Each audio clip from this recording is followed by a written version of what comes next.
GBDA ಮೂಲಕ ಇದನ್ನ ಅಭಿವೃದ್ಧಿಗೊಳಿಸಬೇಕು ಅಂತಕ್ಕಂಥದ್ದು ಸರ್ಕಾರ ಒಂದು ಹುನ್ನಾರವನ್ನ ನಡೆಸ್ತಾ ಇದ್ದಾರೆ.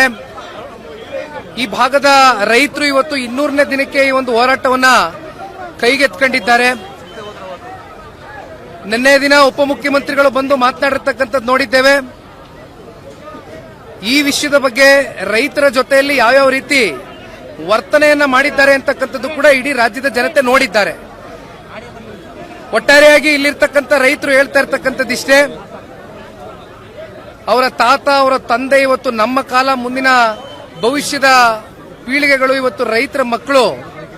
ಇಲ್ಲಿ ಯಾರು ಕೂಡ ದೊಡ್ಡ ದೊಡ್ಡ ಜಮೀನ್ದಾರರುಗಳೇನಿಲ್ಲ, ಎಲ್ಲ ಕೂಡ ಸಣ್ಣ ಮಟ್ಟದಲ್ಲಿ ರೈತರಾಗಿ ಸಣ್ಣ ಪುಟ್ಟ 10 ಗುಂಟೆ 20 ಗುಂಟೆ ಜಾಗವನ್ನ ಇಟ್ಕೊಂಡಿರ್ತಕ್ಕಂಥ ರೈತರೇ ಬಹುತೇಕ ಇರ್ತಕ್ಕಂಥದ್ದು. ಇಲ್ಲಿ ನಮ್ಮೆಲ್ಲರಿಗೂ ತಿಳಿದ ಮಟ್ಟಕ್ಕೆ ಒಂದ್ ಕಡೆ ತೋಟಗಾರಿಕೆ ನಡೀತಕ್ಕಂಥದ್ದು ಇರಬಹುದು, ಜೊತೆಯಲ್ಲಿ ಹಾಲು ಉತ್ಪಾದನೆ ಇವತ್ತು ಸರಬರಾಜು KMFಗೆ 6 ಲಕ್ಷ ಲೀಟರ್ ಅಷ್ಟು ಪ್ರತಿ ತಿಂಗಳು ಇವತ್ತು ಈ ಭಾಗದಿಂದ ಇವತ್ತು ರೈತರು ಇದನ್ನ ಉತ್ಪಾದನೆಯನ್ನ ಮಾಡಿ ಅವರ ಜೀವನೋಪಾಯವನ್ನು ಕಟ್ಕೊಂಡಿದ್ದಾರೆ. ಈ ರೀತಿ ನೀವು ತೆಂಗು ತಗೊಳ್ಳಿ, ಮಾವು ತಗೊಳ್ಳಿ, ಗಿಡಗಳು ಲಕ್ಷಾಂತರ ಗಿಡಗಳಿದೆ. ಇವೆಲ್ಲವನ್ನ ಇವತ್ತು ರೈತರಿಂದ ಕಸ್ಕೊಳ್ತಕ್ಕಂಥ ಒಂದು ಪ್ರಯತ್ನ ಈ ರಾಜ್ಯ ಸರ್ಕಾರ GBIT ಹೆಸರಲ್ಲಿ ಏನು ಮಾಡ್ತಾ ಇದೆ, ಇದರಲ್ಲಿ ಒಂದು ಬಹಳ ಸ್ಪಷ್ಟವಾಗಿ ಅರ್ಥ ಮಾಡ್ಕೋಬೇಕಾಗಿರ್ತಕ್ಕಂಥದ್ದು, ಈ ಹಿಂದೆ ಕುಮಾರಣ್ಣನ ಬಗ್ಗೆನೂ ಕೂಡ ಬಹಳ ಆಪಾದನೆಯನ್ನ ಇತ್ತೀಚಿನ ದಿನಗಳಲ್ಲಿ ಮಾಡ್ಕೊಂಡು ಹೊರಟಿದ್ದಾರೆ. ಇದರ ಬ್ರೇನ್ ಚೈಲ್ಡ್ ಕುಮಾರಸ್ವಾಮಿ ಅವರು ಇದನ್ನ ನಾವು ಮುಂದುವರಿಸ್ತಾ ಇದ್ದೇವೆ ಅಂತಕ್ಕಂಥದ್ದು. ಆದ್ರೆ ಕುಮಾರಣ್ಣ ಅವರು ಎಂದೂ ಕೂಡ ರೈತರ ವಿಚಾರದಲ್ಲಿ ಈ ರೀತಿ ಮಾತನಾಡಿಲ್ಲ ಸಾರ್ವಜನಿಕವಾಗಿ.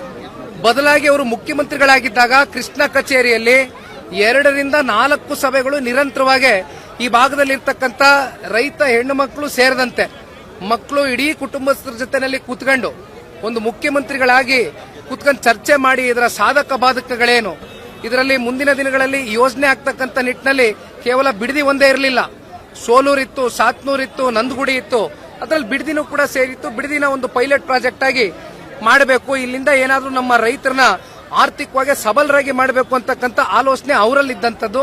ಆದ್ರೆ ಅವತ್ತು ರೈತರು ಯಾವಾಗ ಇದನ್ನ ಕೈ ಬಿಡಿ ಅಂತಕ್ಕಂಥದ್ದನ್ನ ರೈತರು ತಿಳಿಸಿದ್ರು, ಅಷ್ಟರಲ್ಲಿ ಸರ್ಕಾರನೂ ಕೂಡ ನಮಗೆ ಗೊತ್ತಿದ್ದಂಗೆ ಅಧಿಕಾರನೂ ಕೂಡ ಹೋಯ್ತು. ಆ ಸಂದರ್ಭದಲ್ಲಿ ಇವೆಲ್ಲವೂ ಕೂಡ ಸೈಲೆಂಟ್ ಆಗಿತ್ತು. ಆದ್ರೆ ಈಗ ಮತ್ತೆ ಹೊಸದಾಗಿ ಇವತ್ತು 9,000 ಎಕರೆ ಜಮೀನನ್ನ ಈ ಭಾಗದಲ್ಲಿ ಇವತ್ತು ಅಕ್ವಿಸಿಷನ್ ಮಾಡತಕ್ಕಂಥ ಪ್ರಾಸೆಸ್ಗೆ ಈಗಾಗಲೇ ಕೈಯನ್ನ ಏನಾಕಿದ್ದಾರೆ. ಪ್ರತಿನಿತ್ಯ ನಾವು ನೋಡ್ತಾ ಇದ್ದೇವೆ. ಇಲ್ಲಿ ಮಂಜಣ್ಣ ಅವರು ನನ್ನ ಜೊತೆಲಿದ್ದಾರೆ. ಪ್ರತಿನಿತ್ಯ ವಿಡಿಯೋಗಳು ಇವತ್ತು ವಾಟ್ಸ್ಆಪ್ ಮೂಲಕ ಹರಿದು ಬರ್ತಾ ಇದೆ. ಇವತ್ತೇನು ಹಳ್ಳಿಗಳಿಗೆ ಹೋಗ್ತಕ್ಕಂಥದ್ದು, ಇಲ್ಲಿರ್ತಕ್ಕಂಥ ಅಧಿಕಾರಿಗಳು, GBDA ಅಧಿಕಾರಿಗಳು ತಗೊಳ್ಳಿ, ಪೊಲೀಸ್ ಅಧಿಕಾರಿಗಳು ತಗೊಳ್ಳಿ, ಇವರೆಲ್ಲರೂ ಕೂಡ ಇವತ್ತು ಏನು ಜಾಯಿಂಟ್ ಸರ್ವೆಗಳು ಪ್ರಕ್ರಿಯೆ ಮಾಡಬೇಕು ಅಂತಕ್ಕಂಥದ್ದು ಇವತ್ತು ರೈತರ ಕನ್ಸೆಂಟ್ ಇಲ್ದಿರ ಇವತ್ತು ಮಾಡ್ಲಿಕ್ಕೆ ಹೊರಟಿದ್ದಾರೆ.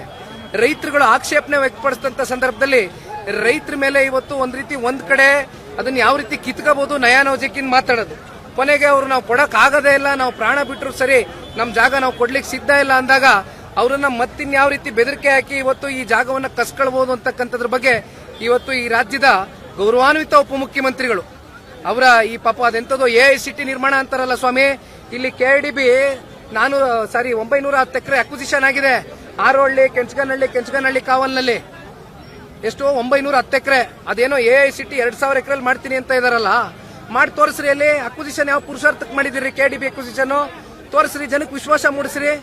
3 ವರ್ಷದಲ್ಲಿ ನೀವು ಪ್ರಾಜೆಕ್ಟ್ ಕಂಪ್ಲೀಟ್ ಮಾಡಕ್ ಆಗ್ತದ ಸ್ವಾಮಿ? 20,000 ಕೋಟಿ ಇವತ್ತು ಹೇಳ್ತಾ ಇದೀರಿ. 20,000 ಕೋಟಿ ಈ ಪ್ರಾಜೆಕ್ಟ್ ನ ಬೆಲೆ. ಕುಮಾರಣ್ಣ ಅವ್ರು ಏನ್ ನಿಗದಿಪಡಿಸಿದ್ರು? ಅವತ್ತಿಗೆ 60,000 ಕೋಟಿ ನಿಗದಿಪಡಿಸಿದ್ರು ಕಣ್ರಿ ಪ್ರಾಜೆಕ್ಟ್ ನ ಬೆಲೆ. ಇವತ್ತು ನೀವು 3 ರಿಂದ 4 ಲಕ್ಷ ಕೋಟಿ ಪ್ರಾಜೆಕ್ಟ್ ಬೆಲೆ ಆಗಬೇಕಾಗಿತ್ತು. ಇವತ್ತು ಎಷ್ಟು ಕೊಡಬೇಕಾಗಿತ್ತು ನೀವು ರೈತರಿಗೆ ಕಾಂಪನ್ಸೇಷನ್?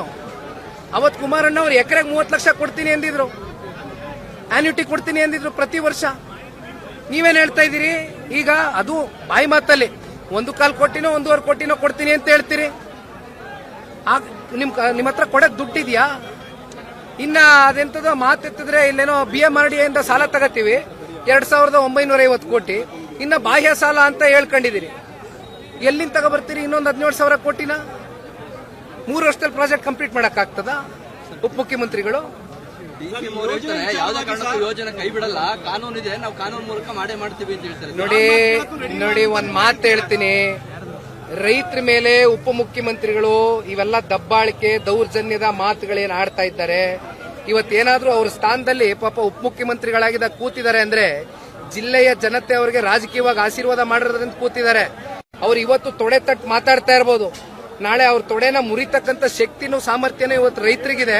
ಅದು ಮುಂದಿನ ದಿನಗಳಲ್ಲಿ ನಾವು ಹೋರಾಟ ಇಲ್ಲಿಗೆ ಕೈ ಬಿಡ್ತಕ್ಕಂಥದ್ದಲ್ಲ. ಇದು ಪಕ್ಷಾತೀತವಾದಂತ ಇಲ್ಲಿ ಯಾವುದೇ ರಾಜಕೀಯ ಬೆರೆಸ್ತಕ್ಕಂಥ ಪ್ರಶ್ನೆ ಇಲ್ಲ ಅಂತ ನಾನು ಪ್ರಾರಂಭಿಕವಾಗಿ ಮಾತನಾಡಬೇಕಾದ್ರೆ ಹೇಳಿದ್ದೇನೆ.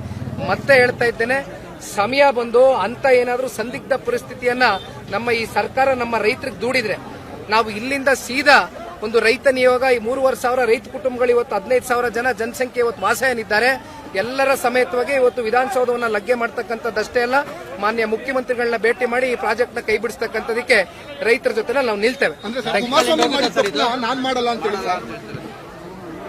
ಏನ್ ತಪ್ಪು ಮಾಡಿದ್ರಪ್ಪ ಅವರು? ಹೌದು, ಅಲ್ಲ, 1 ಸೆಕೆಂಡ್, ಪೆನ್ನು ಪೇಪರ್ ಕೊಟ್ಟವರಲ್ಲ, ಆ ಪೆನ್ನು ಪೇಪರ್ ಅಲ್ಲಿ ಇವತ್ತು ಅದೇನ್ ತಿದ್ದಬೇಕು ತಿದ್ದಪ್ಪ. ಯಾರು ತಪ್ಪು ಮಾಡಿದ್ರು, ಯಾರು ನಿನ್ನೇನ್ ಸರಿಪಡಿಸೋದಕ್ಕೆ ನಿನ್ ಪೇಪರ್ ಕೇಳಿದ್ದಲ್ಲಪ್ಪ, ಪೆನ್ನು ಕೊಟ್ಟವರಲ್ಲ. ಮಾಡ್ಲಿ, ನಮ್ ಶಿವಕುಮಾರಣ್ಣ ಸ್ವಾಗತ ಮಾಡ್ತೀವಿ.